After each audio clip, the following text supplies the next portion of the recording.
we are drawn to the heart of life. Self-discovery, you can put it another name for it. So something, our entire system, life system, it gets integrated with the deeper consciousness and starts to function as the expression of consciousness on the surface and as the unity of consciousness inside. What happens is that what can be noticed is that as you're moving in life, your inner sensory and sensitiveness to your environment is almost as though your beingness is in correspondence with the universal consciousness and the field.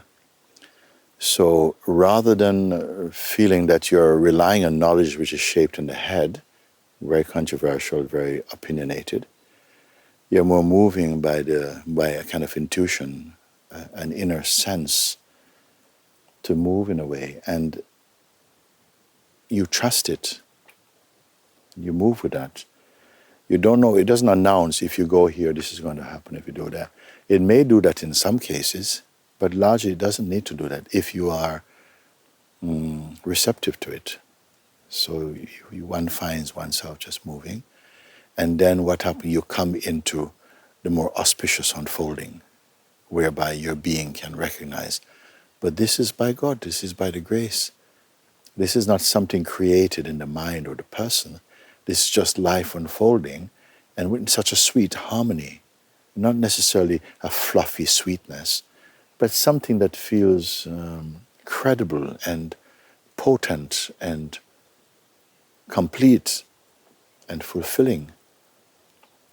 And the more that this is recognized, the more the soul, if you want to put it with word soul or your beingness, opens more to this. It accommodates that invitation, and it sort of merges more deeply into that field, a very integrated field. But it's not, this is a non-visual experiencing. It's more an intuitive, a sensing. And so we move away, or we are less reliant on constructed knowledge, on fixed modes of thinking, or on projections and things based on what you have experienced before, or mentalizing. And more there's a sort of a very immediate sensing and a kind of field of harmony moving through this body, because we give a lot of importance to the body. It is the house of being. So we know that wherever you see the body, just like if you go to visit someone's house, you go to the address, you find the house, you knock on the house to see if they're in. And in this house, you're almost always in. I say almost always in because if somebody see your house of your body, they say, hey, John, how are you doing? And the John consciousness responds to that. And sometimes we're not really that much in. Sometimes we are somewhere, surfing on our projections, or, in some state of time backwards or something like this. But as we get more familiar and accommodate and welcome this spirit of harmony that you are discovering, not just hearing about, not just believing, but actually verifying and experiencing that, it's as though it opens up another kind of language where your communication is with nature and with life as a whole. Without labeling things, one moves about in one's own rhythm and find that life is healthy and harmonious. And the beings you meet is as like something else is arranging your meetings. I say sometimes God becomes our secretary, arranges all your meetings for you. And all of them become auspicious to the extent that the thing is not auspicious in itself, it's potentially auspicious. It's fully auspicious when your own being responds to the invitation or the opportunity to integrate more deeply in whatever life brings. And this is what I so much encourage.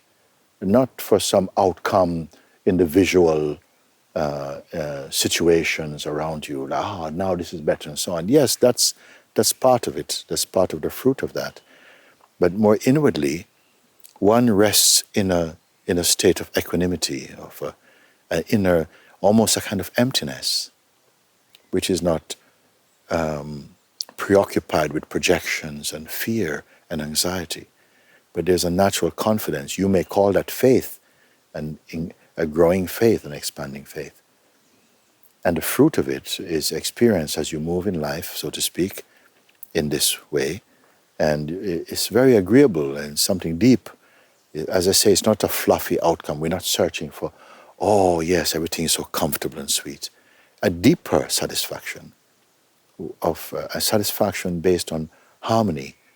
And like you're moving not just as an entity moving in a space, but in a field which is not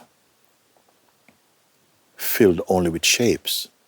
The field itself is shapeless. The shapes arise in it, but the shapes are somehow obeying the deeper consciousness. I don't have to go so much into that. I say taste. In the Bible it says also, taste and see that the Lord is good. Not think and see only, but taste. Sometimes thinking is a kind of tasting. But taste meaning be open to, welcome the possibility, open to the grace field. And as you discover, you yourself will verify. Indeed, it is like that. It's so beautiful. More and more, deeper and deeper.